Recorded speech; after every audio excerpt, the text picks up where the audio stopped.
So I'm doing one more kind of inspiration piece for you. I'm going to go ahead and wet a larger area on my paper. I'm wetting it in sections. And I'm going to leave the bottom section,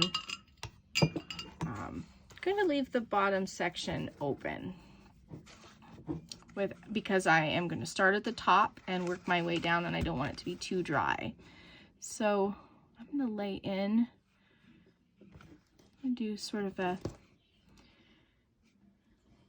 landscape inspiration kind of image. I'm going to lay in some horizontal lines in the top third, and then I'm going to come down with this crazy color and lay in some vertical lines and some solid blocks of color that mix in. So you notice that I'm spreading the color into different areas, and it's not so much about making small little marks, it's more about the blocks of color that I'm making. It's really crazy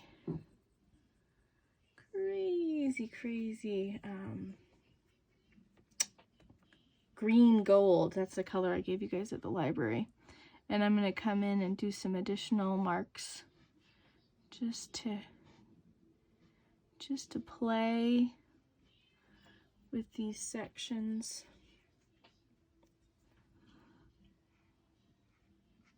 To give you an idea, like if you were working on a landscape, for example,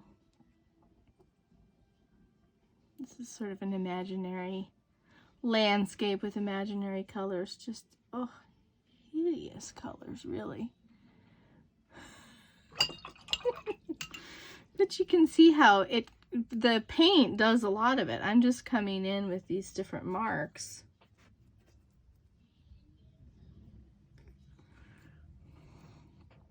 And I noticed there was a blossom forming in that area, so I'm gonna work on that.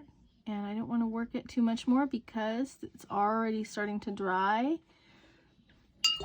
Other thing I'm gonna do is come in with a totally dry brush, pick out a little area in the distance, and then let it dry. So it'll be interesting to see. We'll have that as an underpainting. The colors that I have, big sort of weird garish colors that I just had available on my table, is because I haven't unpacked from the library last week. And you know, these are undercolors, and I could come over the top and pull out some different colors into the mix. Now again, this paper is not the ideal paper that I would do a painting for sale, but it's fun for practice. It's a thin enough paper that you really need to tape it down to make sure that you're getting a solid surface that's not waving. And what happens is you end up with these pools of water in certain places, and also some edges where the drying time is so short in a paper like this.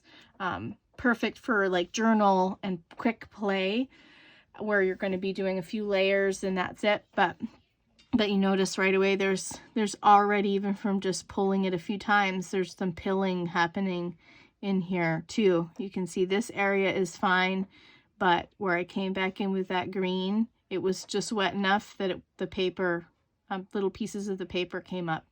Kind of a classic, like, ooh, not something you would want in a painting that you're going to sell, but good for practice. So have fun playing with colors, and hopefully you have a better color combination going than that one. I'm going to have to work on that one on a second layer, but anyway, there we go.